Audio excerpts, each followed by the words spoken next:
हमारे लिए दरवाज़ा बिल्कुल बंद है नीतीश कुमार का। और यह गृह जो मंत्री है, गृह मंत्रालय अमित शाह जी है, वह उन्होंने अपने कड़े शब्दों में पूर्णिया के एक बहुत बड़े जनसभा में कहे थे कि नीतीश बाबू जी आप कान खोलकर सुन लीजिए कि आपका दरवाज़ा बिल्कुल बंद है। चुनाव के परिणामों के बाद नीतीश बाबू को फिर से भाजपा एनडीए में लेगी तो मैं बिहार की जनता को स्पष्ट कह देना चाहता हूं और लल्लन बाबू को भी स्पष्ट कहना चाहता हूं, आप लोगों के लिए भाजपा के दरवाजे हमेशा के लिए बंद हो चुके हैं।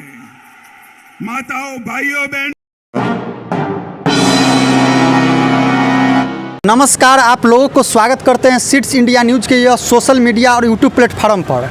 जैसा कि जिस प्रकार से बिहार की राजनीतिक में दिन पर दिन बदलती जा रही है, एक तरफ देखने को मिलता है कि कभी नीतीश बाबू का जो जेडीयू है, जनता दल यूनाइटेड, कभी आरजेडी के संपर्क में आकर सरकार बनाती है, और कभी यही जो भाजपा जो कुछ दिन पहले कहा करती थी कि हमारे लिए दरवाज़ा बिल्कुल बंद है नीतीश कुमार का। और यह गृह जो मंत्री है, गृह मंत्रालय अमित शाह जी है, वह उन्होंने अपने कड़े शब्दों में पूर्णिया के एक बहुत बड़े जनसभा में कहे थे कि नीतीश बाबू जी आप कान खोलकर सुन लीजिए कि आपका दरवाज़ा बिल्कुल बंद है। तो मैं बिहार की जनता को स्पष्ट कह देना चाहता हूं और लल्लन बाबू को भी स्पष्ट कहना चाहता हूं, आप लोगों के लिए भाजपा के दरवाजे हमेशा के लिए बंद हो चुके हैं। तो हम यहाँ पर आज़ाद समाज पार्टी के जो वर्कर हैं उनसे जानना चाहेंगे कि नीतीश बाबू जी ने कहा कि गेट बंद है, दरवाज़ा बंद है, तो नीतीश बाबू को फिर एंट्री कहाँ से मिल गया? क्या वो वेंटिलेटर से कूद गए या खिड़की तोड़ के अंदर चले गए? इस पर चर्चा करते हैं। हमारे साथ आज़ाद समाज पार्टी के जिला अध्यक्ष है लक्ष्मण पासवान जी। लक्ष्मण पासवान जी, पहले तो आपको चैनल में स्वागत है। सबसे पहले मैं आपको, आपके चैनल सभी को मैं जय भीम नमो बुद्धाय से साधुवाद करता हूं। अरे आप तो बड़ा मुस्कुरा रहे हैं, उधर खेला हो गया। उधर अमित शाह बोल रहे थे कि हमारे यहाँ पर दरवाजा में एंट्री नीतीश बाबू का बंद है, और आप मुस्कुरा रहे हैं, फिर कहाँ न कहाँ से कूद के घुस गए। तो बता दूं आपको, कूद कर घुसे हैं नीतीश बाबू को। अब मैं अपने शब्द से क्या कहूँ, हमको खुद समझ नहीं आ रहा है। जो नीतीश कुमार बाबू ने कहे थे कि मैं मर जाऊंगा, दफन हो जाऊंगा, लेकिन मैं बीजेपी में नहीं जाऊंगा, तो मैं नीतीश बाबू से कहूंगा जे आपको तो अब क्या कहूं, शर्म होना चाहिए। आप एक पूरे बिहार के मुखिया, यानी कि आप एक मुख्यमंत्री जो होता है पूरे बिहार का मालिक होता है, पूरे बिहार को चलाना है। आप किस मुंह से बोलते हैं जो मैं मर जाऊंगा, दफन हो जाऊंगा, लेकिन मैं बीजेपी में नहीं जाऊंगा। मर जाना कबूल है, उनके साथ जाना हमको कभी कबूल नहीं है। यह अच्छी तरह जान लीजिए, समझ लीजिए, सब बोगस बात है। काहे के लिए बोल रहा है इतना ही? आप किस मुंह से 9वीं बार शपथ लिए? आपको कोई नाम दिया है पलटू चाचा, पलटू राम, वो गलत नहीं कहा है। अब बहुत ठग लिए मुख्यमंत्री जी नीतीश बाबू, आप भोली भाली जनता को बहुत ठग लिए। अब आपके लिए पूरे जनता जो है, बिहार के जनता आपके लिए दरवाज़ा बंद कर दिया है। जिधर जाइएगा आपको पलटू चाचा के नाम से बुलाया जाएगा, अब बड़ी गलत शब्द के इस्तेमाल किया जाएगा आपके साथ। अरे तो इंडिया गठबंधन तो उनको प्रधानमंत्री का चेहरा फेस करवा रहे थे, तो आपको लगता है कि अब नरेंद्र मोदी जी का चेहरा हटा के भाजपा वाला कहीं उतार दे नीतीश बाबू को चुनाव में? अरे उनका जो स्थिति है ना, प्रधानमंत्री क्या, जो वो अपना छवि बना लिए, उससे हो सके आने वाला कल वार्ड परिषद और वार्ड ये सदस्य नहीं बन सकते, जो उनका अपना छवि है। आप देखिए सारे न्यूज़ चैनल वाले, सारे बच्चे लोग जो हैं, क्या नहीं बोलता है। उनको तो शर्म होना चाहिए कि बिहार के मुख्यमंत्री के बारे में ऐसे पूरे मेरे समाज, पूरे बिहार के समाज गलत शब्द बोलता है। उनको तो मुंह नहीं दिखाना चाहिए, कहीं ना कहीं छुप जाना चाहिए। वो कह रहे हैं कि हम तो आरजेडी के शासनकाल में थे तो हमको असहज महसूस हो रहा था, इसीलिए हमने पाला बदल दिया। बोल हम पलटी कहाँ मारे, आरजेडी पलटी मार दिया। आरजेडी तो जितने दिन रहा है जो आरजेडी जो है बहुत अच्छा काम किया है पूरे समाज के लिए। आप तेजस्वी जी से डर गए, क्यों डर गए? जो अभी 4 लाख लगभग नौकरियां जो गरीब के बच्चे के भी गांधी मैदान में बांटा गया, वो तेजस्वी जी के नाम आ रहा था। तो आप तो तेजस्वी से भी डर गए। आप कहते हैं जो कल के बच्चा है तेजस्वी जी, तेजस्वी से इसलिए डर गए जो कल हमको पलटू चाचा कहवे करता है, कल कुर्सी से उठाकर कहीं फेंक दे, ये हम कहीं नाला नाली में भी गिरे मिले। तेजस्वी से आप डर गए और आप पूरे जनता बिहार के आपसे नाखुश है। आप जाइएगा तो आपको क्या स्वागत जनता करेगा से जनता ही आपको बताएगा। तो हम आपसे जानना चाहते हैं कि इस बार के जो विधानसभा चुनाव है और अब सबसे तो करीब लोकसभा का चुनाव है, तो लोकसभा चुनाव में आज़ाद समाज पार्टी अपना क्या रणनीति तय करेगी? जिस प्रकार से राजनीतिक में भूचाल आया हुआ है, उठापटक चल रहा है, जहां पर एक तरफ आरजेडी है, जेडीयू है और एक तरफ 6 पार्टी का गठबंधन चलेगा, एक पर लेफ्ट की गठबंधन चल रहा है, उसमें आज़ाद समाज पार्टी अपने कैंडिडेट को किस प्रकार मजबूत कर रही है और किस तरह से उतारने का इस बार प्रयास है? अब देखिए, जैसे मैं आपको बता दूं, आज ही हम लोग अभी हाजीपुर के पासवान चौक और चौरसिया चौक के बीच में है।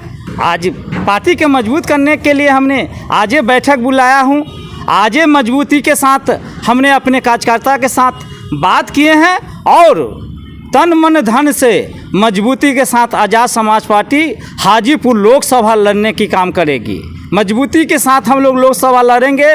लोकसभा की तैयारी हाजीपुर से आज़ाद समाज पार्टी कर रही है और विधानसभा भी हम लोग, यदि गठबंधन नहीं हुआ कहीं से, तो अपने पार्टी की ओर से विधानसभा भी हर जगह से लड़ने की हम लोग के फुल तैयारी है और लड़ के दिखाएंगे और सीट निकाल के बिहार से बताएंगे। चिराग पासवान तो बड़ा बुजुर्ग सबको अक्षय बट स्टेडियम में छोटा छोटा नौजवान लड़का को 12 साल 15 साल वाला को जुटा दिए और कहें कि हम हज़ारों की संख्या में भीड़ जुटाते। डर नहीं लगता है कि कहाँ फेंकाइएगा?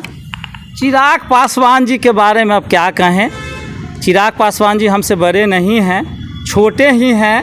अभी उनको राजनीति जो है बहुत सीखने के ज़रूरी है, इसलिए कि चिराग पासवान जी हवाई जहाज़ में उड़ रहे हैं। अरे मोदी का हनुमान है, वो तो बोले हैं कि हम मोदी पर अंधविश्वासी है। वो तो नीतीश जी को कटाक्ष करते थे, कुछ दिन पहले कहते थे जो नीतीश कुमार का मानसिक संतुलन बिगड़ गया है, उनको विषैला पदार्थ दिया जा रहा है, उनको इलाज की आवश्यकता है। और आज कल तो उनके शाम के शपथ ग्रह में मलाई तोड़ रहे थे, तो किस प्रकार कहेंगे चिराग जी को? लेकिन चिराग जी एक बात कह रहे थे कि मैं सब दिन नीतीश के विरोधी हूं और रहूंगा, फिर भी उनके शपथ ग्रहण में कैसे गए अब उनका अपना विचार है। ये लोग कुछ बोलते हैं और कुछ करते हैं। अब क्या कहें, ये कुर्सी के लालच में क्या क्या झूठ बोलेंगे, इस पे तो उनके बारे में मैं क्या कहूं। मैं ज़्यादा शब्द नहीं बोलूँगा, लेकिन एक चीज़ मैं ज़रूर कहूँगा चिराग भाई जी द्वारा, जो आप बहुजन में एसी समाज से हैं, आपको मैं एक संदेश देना चाहता हूं चिराग भाई, यदि इस चैनल को देखते हैं तो, जो आप एक एसी समाज से हैं, बहुजन में एसी समाज से हैं, अभी भी कुछ भी नहीं बिगड़ा है।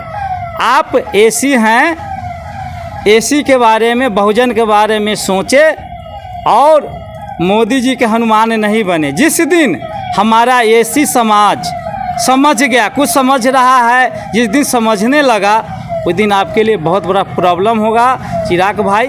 इसलिए अभी से भी आपको मौका है कि आपने बीजेपी छोड़ के आपको जहां अच्छा लगता है बहुजन समाज के साथ जुड़िए, ये आपका हाथ और सीट सब मजबूत होगा। ना तो जो नीतीश जी के पूरे बिहार में रास्ता बंद हो रहा है, हो सके आने वाला कल आपका नहीं हो जाए। इसी के साथ जय भीम, नमो बुद्धाय, साधुवाद।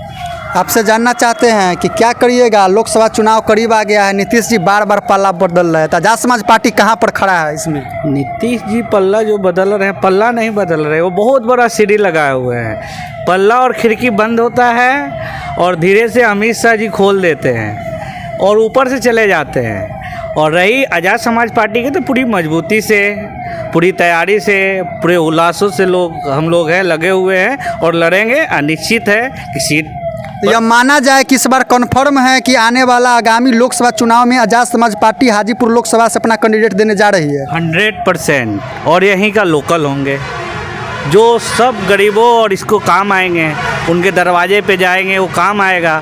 और वैसा हाजीपुर विधानसभा लोकसभा हम लोग निकाल के दिखाएंगे। तो हम आपसे जानना चाहते हैं कि आप जिस प्रकार अपने कैंडिडेट को अगर इस लोकसभा से क्षेत्र से देते हैं, अगर आने वाले समय में जिस प्रकार के त्रिकोणीय मुकाबला होगा, अगर आपकी पार्टी यहाँ से इसकी सीट पर कायम होती है अपनी सत्ता बनाने में, तो आपका मेन लक्ष्य क्या होगा हाजीपुर की जनता को लेकर, इस लोकसभा क्षेत्र को लेकर? लोकसभा के जितने दबे पिछड़े कुचले लोग हैं उनके साथ अन्याय नहीं हो, न्याय हो, और उनको विकास का काम करेंगे। विकास तो सबके लिए करेंगे, लेकिन उन पे थोड़ा अलग से ही ध्यान दिया जाएगा कि जो हमारे दबे कुचले लोग हैं उन पे ज़्यादा फोकस करेंगे। जो बाकी की पार्टी लोग उनको छोड़ देते हैं, सिर्फ 500 रुपया लेके वोट लेती है, उसके बाद फिर उनको 5 साल पूछने नहीं जाते। वो काम हम लोग नहीं करेंगे। उनके हक अधिकार के लिए हमेशा लड़े हैं और लड़ते रहेंगे। यहाँ पर कुछ युवा भी है, आज़ाद समाज पार्टी के वर्कर भी हैं, इनसे जानने का प्रयास करते हैं। बताइए, इस बार जो लोकसभा चुनाव में क्या है रणनीति, आप लोग क्या करेंगे?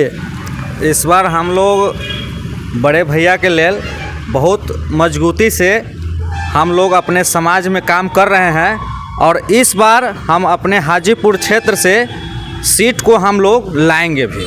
अरे तो इस त्रिकोणीय मुकाबला होगा, कुछ वोट आप काट लीजिएगा, कुछ वोट आप काट लीजिएगा, कहीं बीच में भाजपा अपना कैंडिडेट देकर न जीत जाए, तब क्या कीजिएगा? नहीं, ऐसा कोई बात नहीं है, ऐसा कुछ नहीं होने वाला है। ऐसे हम लोग अपना समाज के बीच हैं, और समाज को जितने भी हमारे लोग हैं, और उनका मांग भी है कि हमारे भैया बिहार में और आए बिहार में जी। तो ये थे आज़ाद समाज पार्टी के वर्कर, जिनका अपने पार्टी के लेकर, अपने पार्टी के विजन को लेकर उन्हें प्रमुखता से बोले, और उन्होंने कहा कि आने वाला समय में जो लोकसभा चुनाव होगा उसमें साफ साफ जिला अध्यक्ष लक्ष्मण पासवान जी के द्वारा कहा गया है कि हाजीपुर में जो भी हो जाए, त्रिकोणीय मुकाबला हो, 4 गुना मुकाबला हो या 6 गुना मुकाबला हो, लेकिन आज़ाद समाज पार्टी डट के रहेगी और डट के मुकाबला करेगी।